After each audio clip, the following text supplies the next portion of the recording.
you guys, this is Andrea Swain Martin with Andrea Cans, and I just came downstairs from work. It's about 3 minutes after 4. I've had a busy day. I got to go to 2 customer sites today, which makes me really happy, and had a tour of one of our local manufacturers, which makes me really happy too. So, but my husband Kem, who's a saint, like I said, Saint Kem, he's been working on peaches since 9 o'clock this morning, and he got them all peeled up. Let me show you what that looks like.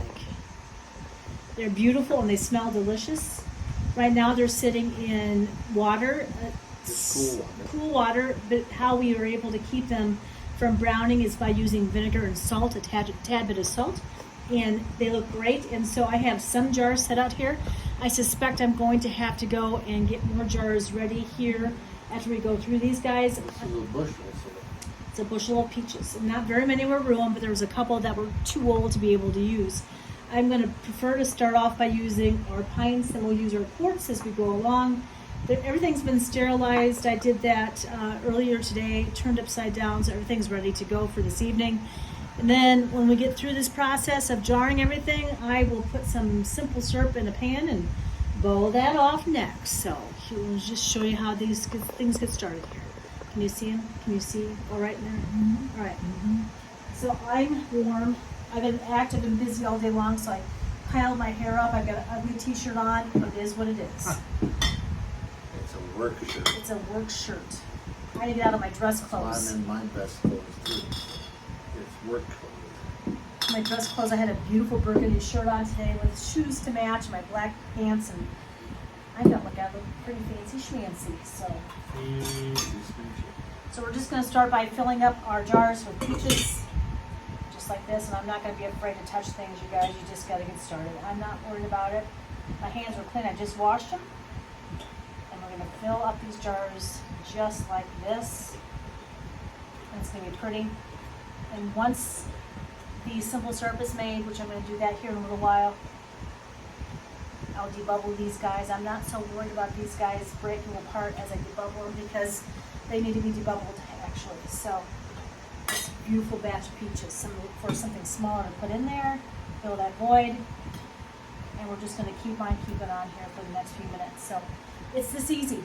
Kim's been at this since 9 o'clock this morning. He stopped peeling at 3. It's now 4.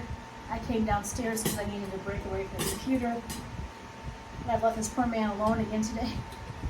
With all unsupervised. Pretty much unsupervised. He's done a really great job. So we're going to work on this, and I'll come back to you guys in just a few minutes. Hi everyone, we're back.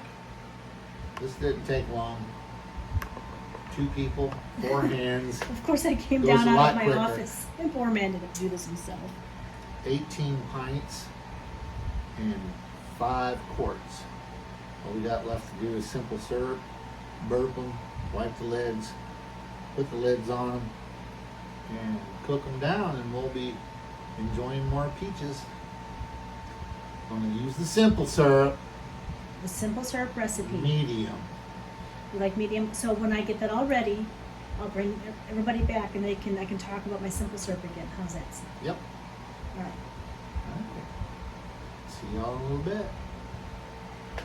Hi, you guys. So the last segment that I tried to record didn't record. I left Kim out here to his own devices, and he did a really good job. He got all the kettles started. It's a 3 kettle day. How many jars did we end up with, sweetheart? I don't remember.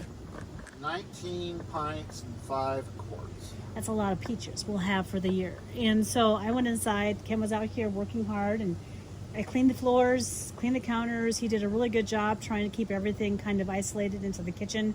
It didn't take much, but I wiped down the floors and wiped down the counters, wiped down the cupboards, as it should be, and the house is clean with a new tablecloth on the table, which is always my goal, to make sure. Tried to be a clean husband. We just never know. You are a clean husband. We never know who's going to drop by next, so I always try to keep the dining room, sociable and with a clean tablecloth to receive guests or whoever might be dropping by. And it is what it is. And tomorrow Kim's going to have to go out and harvest more tomatoes, poor guy, and I'm going to set him working on salsa. For your Texas friend. For my Texas friend, yes. So anyway, we'll come back to you in a few minutes when we pull these jars. I'm sorry the last segment didn't record. I even heard Kim singing on it. So we'll talk to you later. I was singing. Oh well, that's all right. We'll see you later. Bye. All right, everyone. We've done a 20-minute cook down. It's time to pull some peaches. And I'll tell you what, it's been a long day for me making peaches. You're a good soul to put up with all these shenanigans. I tried. I'm always worried that we can't get peaches next year. Like last year, we couldn't get peaches because it was a poor peach season in the south, and we had one little peach tree, and I'm hoping it produces. It looks very pretty, sweetheart. Bubbling. That's a good thing.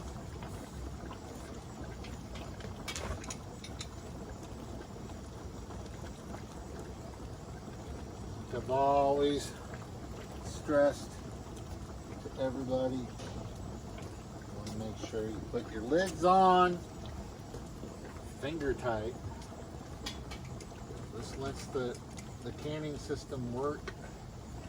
It allows them to evacuate the air because this one is a little bit lower. See? And the gases.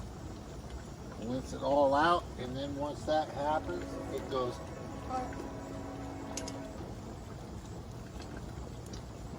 And believe you me, we've learned the hard way through the years what not to do with your lids and rings and what to do. And Kim's always good to check our lids and rings to make sure everything's properly done. Because the last thing we want to do is lose a pint of peaches. That would be very valuable come this winter, and how good it will taste like in a cobbler. It costs a lot. I think our bushel of peaches cost $56, and that's a lot of money, but it's well worth it to us to have this on the pantry, these guys on the pantry. Sorry, there's a train in Galva, I know. I'm always saying that, aren't I? There's always a train in Galva. I wrote an article about trains in Galva. You're more than welcome to go out and read it. I penned it under the name Andrea Swain Martin, and it's called Trains. And so, is that the Prairie, what is it, the Prairie something or another? Prairie News. Prairie News. That's local to us. Yeah, this is the conductor I really love. I just love this guy. This is the guy that goes by sometimes at 2 in the morning and goes da da da da da da da. Da. I know, it's wonderful. I love it. So far we're looking pretty good, Mom. All right. You see how many seal? Oh. Well, I think the last peach batch we had 2 that didn't seal, but I sent them with you to work when you were still working. Yeah. Those were bad jars, or not bad jars, they were just old jars. Anyway. Well, the one jar wasn't ours. It had a little bit of nip in the Yeah, and I didn't catch it. So this is Andrea Swain Martin, and that's Kim Martin, and I'm going to turn you off before this damn train comes through town because it is really going to be loud. We'll talk to you all later. Thanks for coming out and liking and subscribing to our channel. Bye, everybody. Kim's worked his hinder ender off all day long. Talk to you later. Bye.